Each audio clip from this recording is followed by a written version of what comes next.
Welcome to the first episode of the Us and Oceans Live News podcast.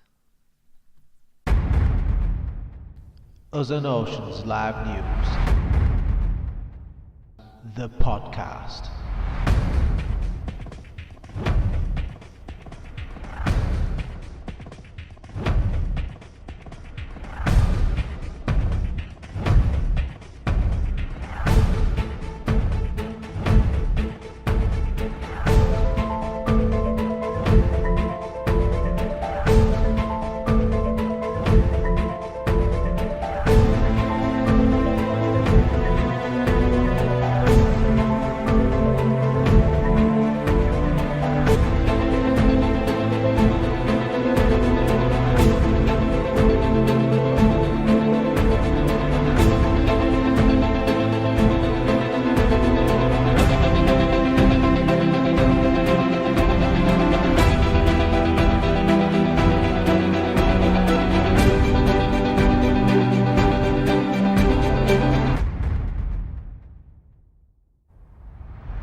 Hi, my name's Christian Chappell, and this is Us and Oceans Live News, the podcast. So what is Us and Oceans Live News? Well, it's an organisation I created to help spread awareness regarding ocean and marine conservation issues and problems by sharing the statements and infos from various marine conservation organisations and charities like Sea Shepherd and Fish Feel, Blue Planet Society, Oceana, Four Oceans, Palais, all those great organisations that really are out there making a huge difference. And I created this page on Facebook first and on YouTube, so to spread the awareness, to spread the message, what they're sending out. So I'm just like a conduit, basically, trying to get the message out. There's huge problems out there with the oceans these days. As you know, if you watched Blue Planet 2 with David Attenborough, one of the big issues was plastic pollution, how it's really having a bad negative effect on the oceans. But there's more to it. There's more to it than just plastic pollution. It's not the only problem out there. You know, there's huge other problems like overfishing. One of the great things, pollutions like a huge problem that there was a Fukushima power plant that had a meltdown many years ago. Now was really had a really bad effect on the oceans, contaminating huge areas of the ocean in the Pacific. All the other things that are going on is the dead zones, the ocean coastal dead zones are out there in the Gulf of Mexico, which is contributed from the agricultural farming system that's in America. And not just there, there's many other dead zones around us. They're all around the world, especially there's many estuaries from the rivers where the pesticides from fields get washed into the rivers and eventually also end up in the oceans. And nothing lives in these dead zones. Absolutely nothing. It's just dead. That's why it's called dead zone, basically. Nothing survives in it. And there's many big, huge conglomerate companies trying to keep it under wraps. And everyone's finding proof that it exists, and there's always counter arguments that are putting it back down, which confuses the people that we are trying to make aware, basically. So like we say like this, there's a problem with the oceans and it has a detrimental effect, and these big huge lobbyists and companies, they say no, it doesn't. They employ their own scientists, pay them a huge amount of money to make up basically a story. It's not conspiracy theory. It's actually a fact. It's the absolute truth that's going on out there. Where they employ scientists to basically make up lies and saying that it is no problem and it's all part of the natural world that's going on. And is going to get better. Basically, it's because there's so much fear for these companies that when we putting out this evidence that we show these people and these companies, they're petrified that they're going to lose so much money because in case we don't use the pesticides anymore. And companies like Monsanto, one of them, the huge chemical company that least to say there's a lot of controversy with this company that as far as it goes as far as even murdering their own employees. That's as much as I heard that one, and there's people out there that trying to make a difference and say that this is not true. Monsanto, they're really bad for the planet, and then eventually they end up disappearing because they've spoken out against this huge company. It's the same as this story I once seen on YouTube where, which is hard to believe, this bloke, he invented this engine that purely runs on tap water, and he invented this engine that separates the water and the hydrogen, and he powered his car with it, powered an engine with it. And it turns out that these people in black suits, they came arriving at this door, and obviously more to say the petrol companies, they were not very happy about it. This dude come up and invented an engine that's running on water. Just imagine what effect that would have on the oil companies. Oh my God, they're gonna run these cars on water. But more or less to say, the proof has never been established whether this water engine actually works, because these huge companies, they made a stop to it before he could do anything. These people in suits came round his door, told him to keep his mouth shut. And cutting a long story short, many years later, he died obviously in an accident, in a car accident, mysteriously. Well, there's a conspiracy theory there, but it seems very a big coincidence that he just suddenly died because he had this invention that could really, really bankrupt these big oil companies, have a huge control in the world. And the same things with what's going on in the oceans, like animal agriculture, farming, these huge factory farms that, that I am not with it, absolutely not with it, I'm totally against it. And there's other people out there that really, really have the facts and the evidence that it's really doing damage to the oceans, and also damage to your health, basically. Like there's a person called Colin Campbell that has written a book called The China Study. Many years ago, he's written that book, and I think he's released it in the 90s, but did the study in '86, I think it was, and yeah, it didn't go down very well, with these some of the huge companies like the farming companies, which are controlled by these other huge conglomerates like Monsanto and these pharmaceutical companies. And those are the books that are really. The thing was, it was Colin Campbell did. He tried to do test nutrients and what effects it has on the human body. And as he tested it, he found out that meat products actually has a negative effect on human cells and actually activates cancer cells. Uh, him himself being a meat eater, he tried to disprove himself that what he's found, and tried to find these facts that these other nutrients, this food, this animal protein contains, may cancel out these cancer activating nutrients. But every time we did the test, the same thing happened. It made it more evident that these animal protein really do activate cancer cells in the human body. And more or less to say, it didn't go down very well with a lot of the big companies, like animal farming companies. And this is what we're fighting against. This is what lots and lots of small organisations that are trying to make a difference for a better planet. Uh, they always hitting this wall of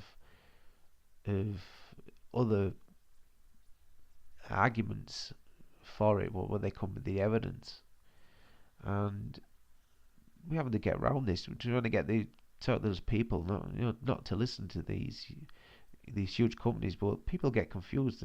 It's like the way I see it is the human mind. It likes to have it easy.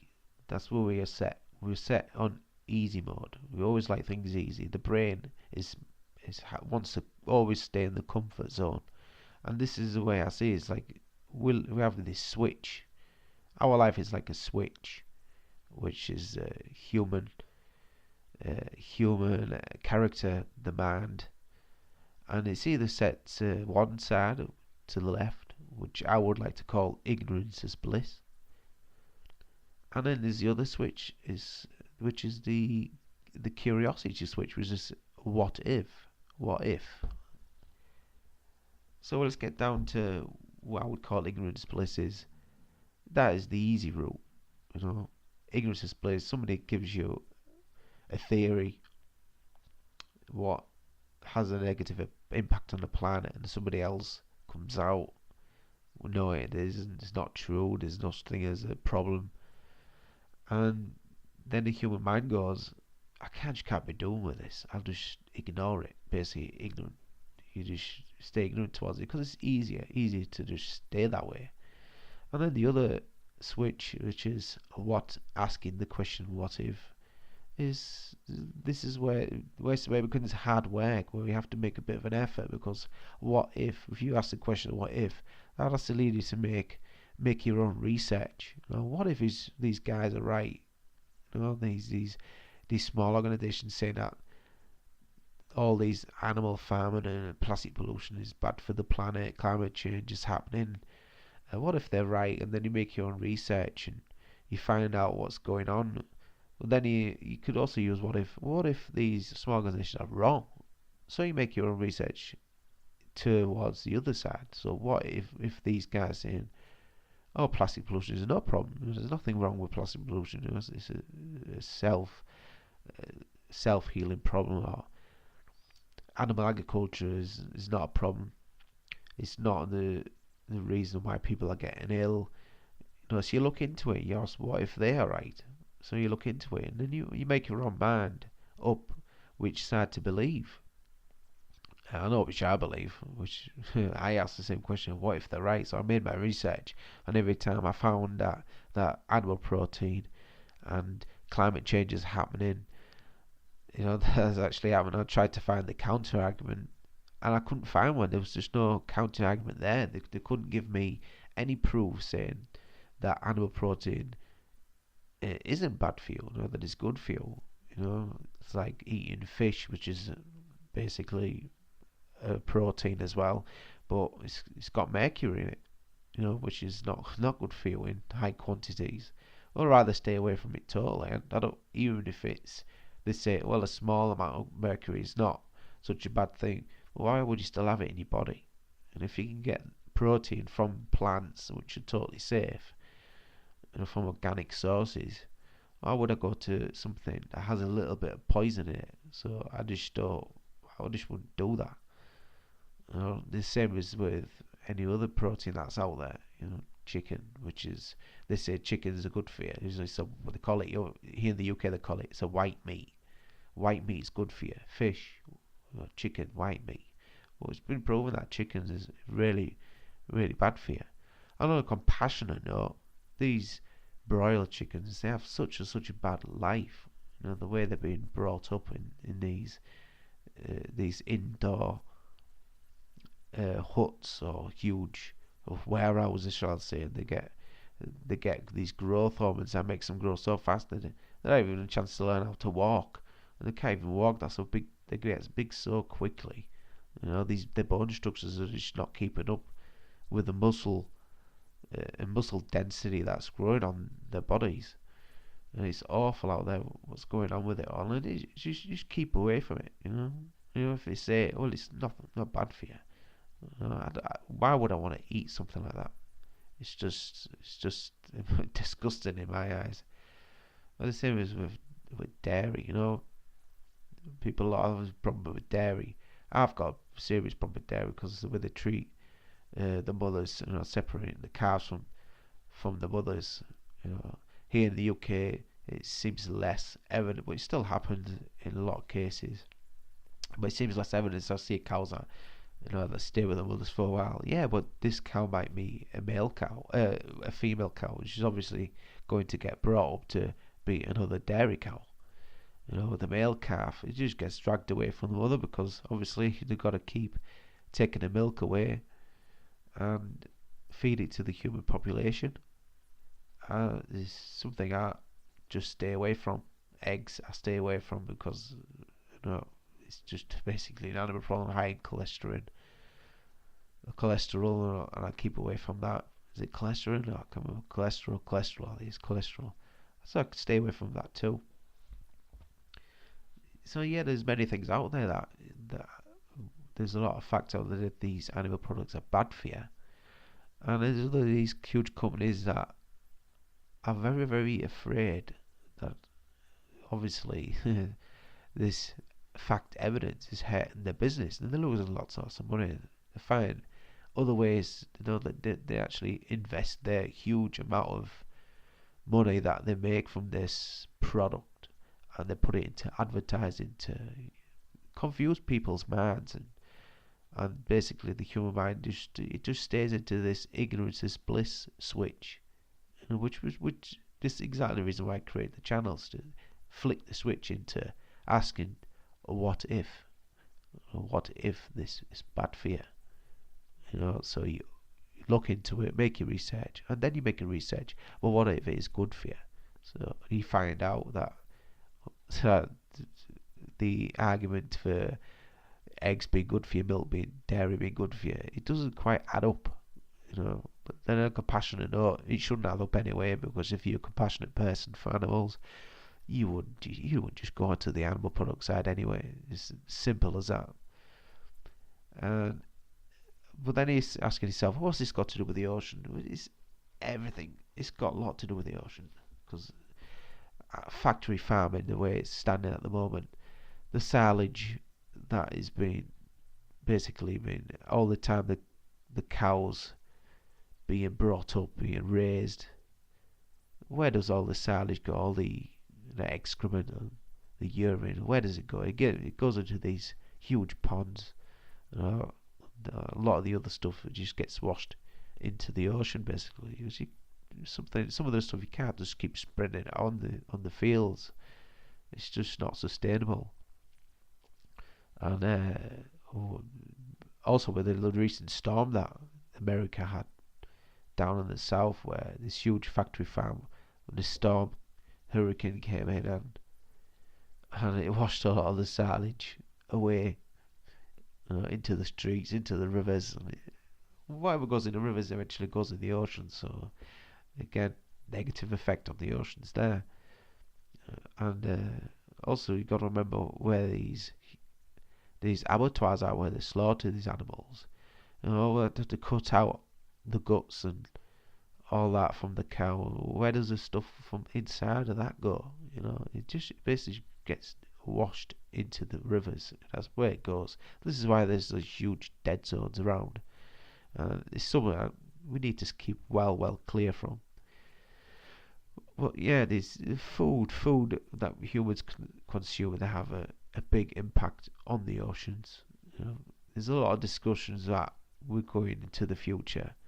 I hope with this podcast where we're gonna have lots of discussions on different topics. Like how over 50% of the world's oxygen is created by the ocean, phytoplankton and stuff like that. It's something I'd really like to talk about. It's a lot to get in now, as you could go on for hours for a topic like that. But easy to find out if you follow Sea Shepherd. There's a lot about that. Captain Paul Watson, who is the founder of Sea Shepherd, he always brings that topic up, that over 50% of the world's oxygen is created by the oceans, and that we need to stop dredging the grounds for all this fish that's in there. There's all this fish that we're taking away from the oceans. They have a detrimental effect on the phytoplankton what they feed on, and which without phytoplankton, there's this over 50% oxygen that's created by the ocean. It'll soon disappear, and it leaves to ask the question, without over 50%, how much percentage of oxygen is going to be left after we've chopped all the trees down to feed all the consume? How much ocean is going to be left for? How many forests are going to be left as well?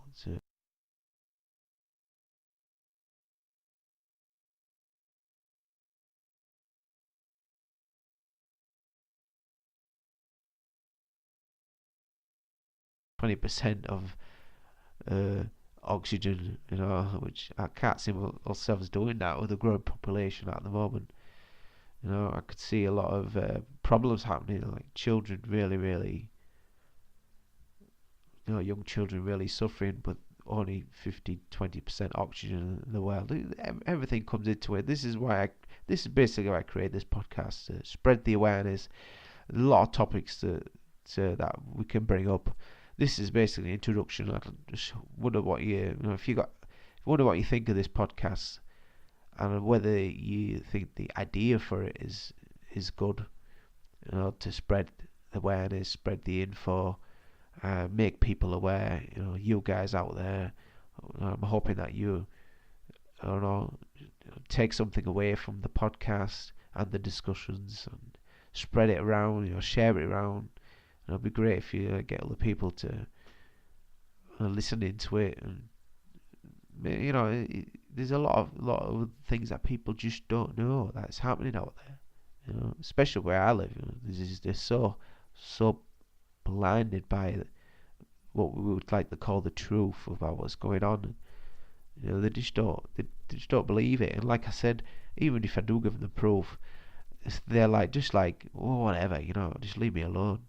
Ignorance is bliss, basically. That's what it's all about. And this is what I'm trying to flick the switch into the what if mode, which is going to make a huge difference. Make your own research, get the proof, make your own mind up, and I'm hoping that it will change your mind for the better. Better oceans, better planet, and better health. Not for the compassion, your health, very important indeed. Anyway, thanks for listening to this podcast. I hope you really enjoyed it so far. I hope it bored. This is my first ever podcast. Hope it didn't bore you. I'm hoping to get better with this. And yeah, if you just share the podcast, it'd be great. Get other people on board. There'll be other things I would like to add to many platforms where I could put this podcast on. Leave a comment. Tell me if you like it. And all this. And yeah, thanks again for listening to the podcast. And I will see you a later time. Hopefully not too far in the future. I'll try to get one out at least once a week if I can. But until then, I'll see you later. Bye bye.